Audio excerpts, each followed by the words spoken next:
26 सितंबर 1932 पंजाब के एक छोटे से गांव गाह जो अब एक पाकिस्तान में है, एक साधारण परिवार में एक बच्चे का जन्म होता है। कौन कह सकता है कि ये बच्चा आगे चल करके भारत का फाइनेंस मिनिस्टर और प्राइम मिनिस्टर बनेगा और एक ऐसा इम्पैक्ट छोड़कर जाएगा जो आने वाली पीढ़ियां इनसे इंस्पायर होती रहेंगी। ये कहानी है एक ऐसे व्यक्ति की, एक ऐसे इंसान की जिन्होंने अपनी मेहनत, लगन और समर्पण से भारत के आर्थिक निर्माण किया। Doctor Manmohan Singh, the father of Indian economic reform. सवाल ये नहीं है कि वो किसको ताकत देने के लिए आए थे। मैं मानता हूं वो लोकतंत्र को ताकत देने आए थे। I honestly believe that history will be kinder to me than the contemporary media or the powers. Well, it is for you people to judge me. As far as I am concerned, Manmohan Singh ने अपने शुरुआती पढ़ाई अपने गांव में शुरू की। Punjab university में इकोनॉमिक्स में बैचलर डिग्री और मास्टर डिग्री हासिल करने के बाद इन्होंने कैम्ब्रिज यूनिवर्सिटी का रुख किया, जहां उन्होंने इकोनॉमिक्स ट्रिपॉस की डिग्री हासिल की और यहां से उनका सफर शुरू होता है। 1972 में मिनिस्ट्री ऑफ फाइनेंस में as a chief economic adviser उन्होंने काम किया और इसके बाद रिजर्व बैंक ऑफ इंडिया में गवर्नर के रूप में 1982 से लेकर 1985 तक काम किया और 1985 से 1987 के बीच प्लानिंग कमीशन के डिप्टी चेयरमैन रहे। ये साल था 1991 का, जब भारत जो है एक आर्थिक समस्या से जूझ रहा था। स्थिति इतनी गंभीर थी कि इंडिया के पास सिर्फ कुछ हफ्तों के लिए ही फॉरेन रिजर्व बचा हुआ था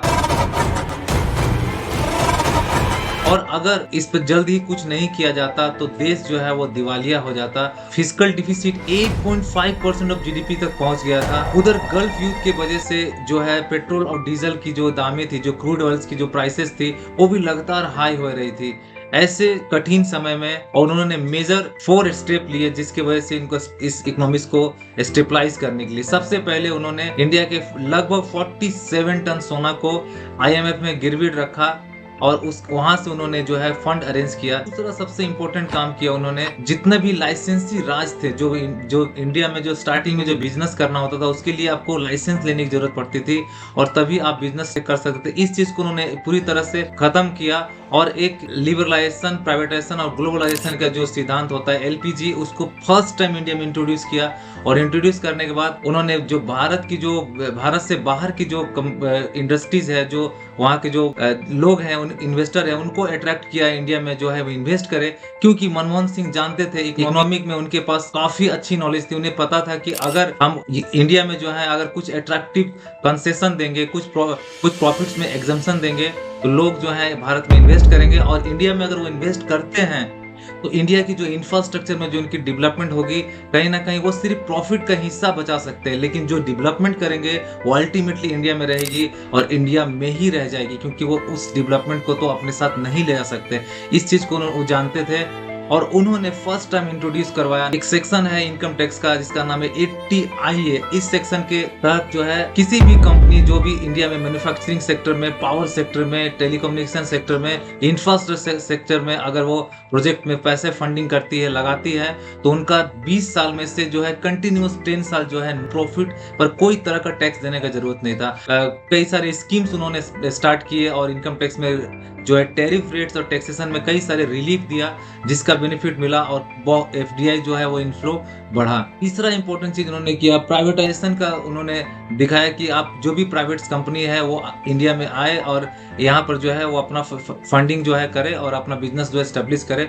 साथ ही साथ जितने भी पब्लिक सेक्टर्स कंपनीज थी उनको कहा आत्मनिर्भर बनने के लिए, मतलब वो अपने खुद से अपना कमाए और खुद अपना बिजनेस को खुद वो रन करें। पहले ऐसा होता था कि जितने भी पब्लिक सेक्टर्स कंपनीज थी उन्हें जो है वो बजटेड सपोर्टेड थी सेंट्रल गवर्नमेंट के थ्रू, जो सेंट्रल गवर्नमेंट उन्हें फंड देती थी और इस बेसिस पर उनका बिजनेस जो चलता था। लेकिन मनमोहन सिंह ने इसमें उन्होंने चेंजेस लाया और उन्होंने बताया कि आप अपना बिजनेस खुद रन करिए और अपने जो आपकी रेवेन्यूज है, आपकी जो अर्निंग है, उससे अपने बिजनेस का एक्सपेंशन करिए। चौथा मेजर स्टेप्स उन्होंने लिया, यहाँ की जो इंपोर्ट एक्सपोर्ट जो इम्बैलेंस हो गई थी, जिसके वजह से जो है ट्रेड डिफिसिट काफी बड़ा हुआ था, इसको उन्होंने इंप्रूव करने के लिए, अपने यहाँ के गुड्स को कॉम्पिटिटिव करने के लिए दूसरे कंट्रीज में इंडियन रुपीस का डीवैल्यूएशन डिवैल्यूएशन करवाया। डिवैल्यूएशन ऑफ इंडियन रुपीस मत होता है, मतलब जो भी $1 का प्राइस अगर 60 रुपए है, तो अगर हम उससे डिवैल्यूट करते हैं इंडियन रुपीस को, तो $1 की प्राइस जो है वो 60 नहीं होकर के 64 रुपए हो जाएगी। इनके इतने सारे जो स्टेप्स थे, उनका सबसे बड़ा इम्पैक्ट जो है इकोनॉमिक पर पड़ा, और इसका सबसे बड़ा एग्जांपल्स है। आप देखेंगे इस स्लाइड में 1991 से लेके 1996 के बीच में जीडीपी 1991 में 1.1% की ग्रोथ रेट थी,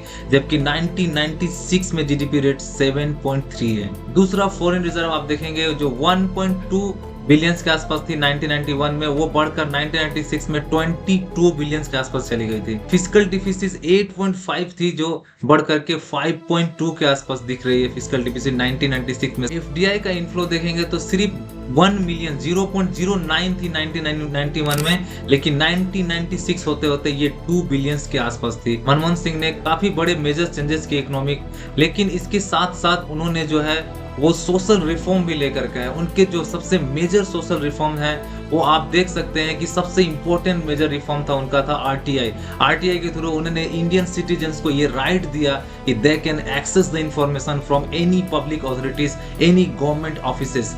दूसरा जो इम्पोर्टेंट उन्होंने प्रोवाइड किया था वो था जिसे हम आज मनरेगा कहते हैं, वो उस समय था NREGA, national rural employment guarantee, जो एटलीस्ट 100 डेज की वेज एम्प्लॉयमेंट जो है every rural house hold family को प्रोवाइड किया, 100 डेज की एम्प्लॉयमेंट गारंटीज। तीसरा इंपॉर्टेंट चीज जो हम आज देखते हैं कि जो गवर्नमेंट जो चावल वगैरह जो डिस्ट्रीब्यूट कर रही है लोगों को, उसका जो एक्ट था नेशनल फूड सिक्योरिटी एक्ट, इसका जो है 2013 में उन्होंने इंट्रोड्यूस किया था एज ए प्राइम मिनिस्टर। जो चौथा जो इंपॉर्टेंट चीज उन्होंने किया था वो किया था mid day meal scheme. Mid day meal scheme जो है आप देखेंगे आज के डेट में भी बहुत सारे स्कूल्स में चल रही है, बच्चों को दोपहर का खाना दिया जाता है। वो स्कीम जो मिड डे मील है वो भी जो है वो मनमोहन सिंह द्वारा ही इसे इंट्रोड्यूस किया गया है। इसके अलावा उनके during the prime ministerial period में उन्होंने जो सर्व शिक्षा अभियान, आप देखेंगे जो सर्व शिक्षा अभियान के जितने भी स्कूल्स हैं सारे स्कूल्स में इसका बहुत ही अच्छी तरीका से इसको इम्प्लीमेंट किया गया। सिर्फ इंडिया में नहीं, इंटरनेशनल ऑर्गेनाइजेशन ने भी इन्हें रिकॉग्नाइज किया। ग्लोबल फाइनेंस मिनिस्टर का अवार्ड इन्होंने 1993 जो 1991 में इन्होंने जो कंट्रीब्यूशन दिया था उसके लिए उन्हें फाइनेंस एशिया में 1993 में जो रिकॉग्नाइज दिया गया, तो best finance minister globally for his economical reform. Thank you for watching this video. अगर आपको ये वीडियो अच्छा लगा, आपको ये वीडियो भी आप देख सकते हैं जहां पर मैंने बिटकॉइंस के लेकर के बताया है, और अगर आप स्टॉक मार्केट में इन्वेस्ट करना चाहते हैं तो आप इस वीडियो को देख सकते हैं।